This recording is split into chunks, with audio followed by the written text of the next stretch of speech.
Meus amados amigos e irmãos, mais uma vez aqui estamos para poder estar compartilhando a palavra de Deus aos vossos corações. Meu nome é Leonardo Fusaro, sou pastor aqui no Ministério de Língua Portuguesa, aqui em Faith Fellowship Ministries em Surrey, New Jersey, Estados Unidos. Uma honra poder representar os apóstolos dessa casa, nossos pastores presidentes, apóstolo David C. Demola e a sua esposa Diane. Realmente é uma honra para mim estar investindo meu tempo compartilhando a palavra de Deus aos vossos corações. E hoje eu gostaria de compartilhar um tópico muito interessante, que é sobre a ressurreição de Jesus. Às vezes nós lemos essa passagem, ou nós já temos lido essa passagem de diversas formas, em diversas versões, mas acaba algumas informações passando despercebidas. E é muito importante que nós venhamos a entender e a interpretar bem e ter conhecimento da revelação, às vezes de uma palavra, porque isso traz um significado completamente diferente à nossa percepção em entender a palavra de Deus. Portanto, eu quero que você me acompanhe, coloque a sua atenção agora e eu creio que isso vai modificar a sua perspectiva de como olhar essas escrituras, olhar essa porção das escrituras, vai modificar a sua vida por um total. Eu creio sim que pode até mesmo modificar a sua vida cristã. Então, vamos começar lendo em Lucas capítulo 24, verso 1 até o verso 12, que diz assim, mais uma vez, Lucas capítulo 24, do verso 1 ao verso 12. Diz assim: E no primeiro dia da semana, muito de madrugada, foram elas ao sepulcro, levando as especiarias que tinham preparado. E acharam a pedra do sepulcro removida. E entrando, não acharam o corpo do Senhor Jesus. E aconteceu que, estando elas perplexas a esse respeito, eis que pararam junto delas dois varões com vestes resplandecentes. E, estando elas muito atemorizadas e abaixando o rosto para o chão, eles lhe disseram: Por que buscais o vivente entre os mortos? Não está aqui, mas ressuscitou. Lembrai-vos como vos falou, estando ainda na Galileia, dizendo: Convém que o Filho do Homem seja entregue nas mãos de homens pecadores, e seja crucificado, e ao terceiro dia ressuscite.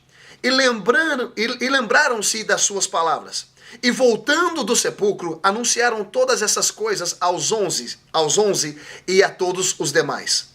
E eram Maria Madalena e Joana e Maria, mãe de Tiago, e as outras que com elas, as que diziam essas coisas aos apóstolos. E as suas palavras lhes pareciam como desvario, ou seja, loucura, e não as creram.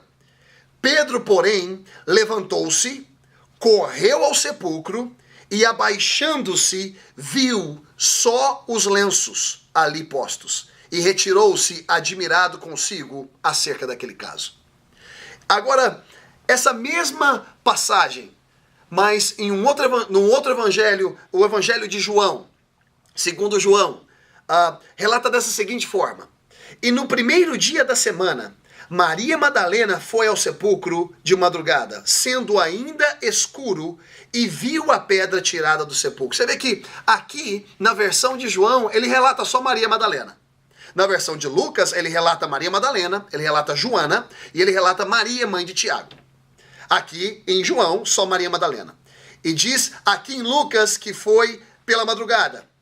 Muito de madrugada.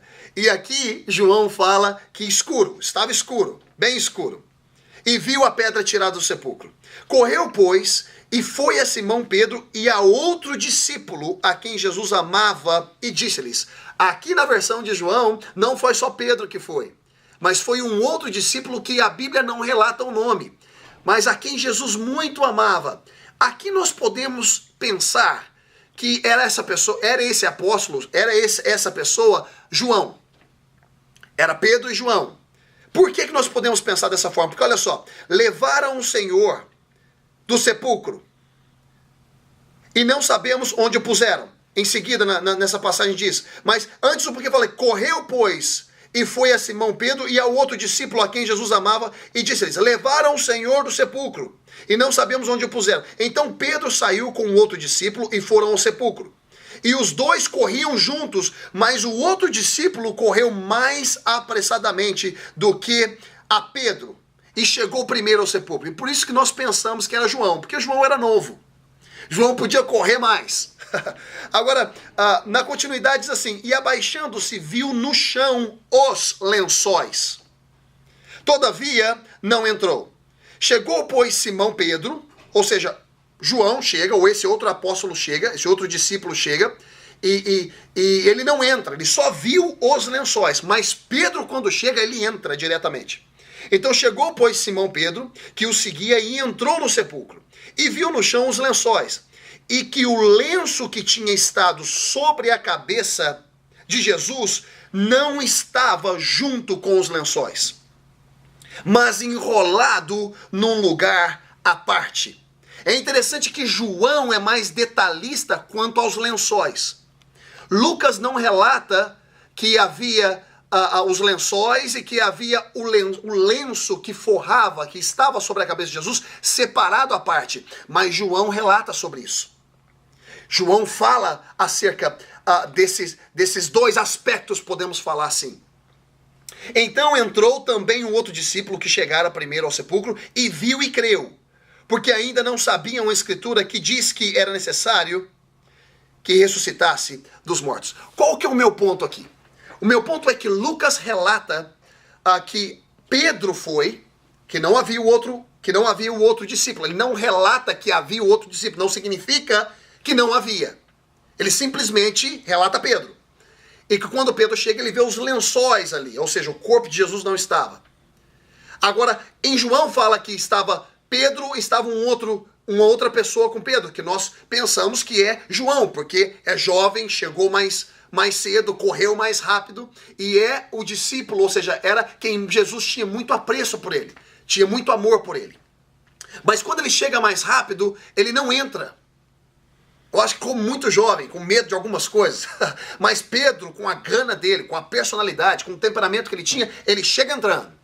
E quando ele entra, ele vê os lençóis de um lado e vê o lenço que cobria a cabeça de Jesus do outro lado. O que isso significa? Na tradição judaica, quando um servo preparava a mesa para o seu senhor, ou seja, o servo sabia exatamente como preparar a mesa para o seu senhor. Ele prepara a mesa e sai da vista do seu senhor. Ele sai da vista do seu senhor, até que o senhor se assente, coma, e quando o senhor termina, aí o servo vem e limpa a mesa, a não ser os outros servos que estão ali para servi-los, ou para servir o senhor. Agora, é interessante que existe o lenço que esse senhor usava para poder limpar suas mãos, para limpar sua boca. O guardanapo que hoje nós chamamos. Em muitos restaurantes, por exemplo, é realmente um lenço que você coloca no colo ou que você utiliza para poder limpar sua boca e as suas mãos. E naquela época se usava muito as mãos para comer. Então era essa a tradição judaica. Quando esse senhor se assentava para comer e utilizava esse lenço, mas o dobrava e colocava do lado, mesmo que ele se levantasse para solucionar alguma coisa, o servo não podia vir limpar a mesa, porque aquele lenço dobrado e organizado do lado significa que o Senhor não tinha terminado de comer. Ou seja, ele não tinha terminado a obra dele. Quando o Senhor comia e jogava esse lenço de qualquer forma, significa que ele não vai voltar mais. Significa que ele já terminou. Ele não vai voltar mais. Aí o servo pode vir e limpar a mesa. E é exatamente isso que Jesus fez. Jesus ressuscita, faz questão de deixar os lenços de um lado, de qualquer forma, porque essa obra eu já terminei. A obra da redenção. A obra da conquista redentora, através do meu sangue, através da morte desse corpo, através do perdão dos pecados. Essa obra eu já fiz. Eu continuo aperfeiçoando ela através da renovação de mente, na medida que o meu povo entende a minha palavra, mas eu já conquistei a morte. Eu já tenho a chave do inferno, a chave da morte. Eu já dei vitória ao meu povo e já estabeleci uma nova identidade. Porque em mim todas as coisas se fazem nova. Ou seja, isso já está determinado. Agora, o outro lenço está separado, organizado, enrolado do lado. Ou seja, Jesus está falando, eu ainda não terminei, eu vou voltar. Eu ainda não terminei, eu voltarei.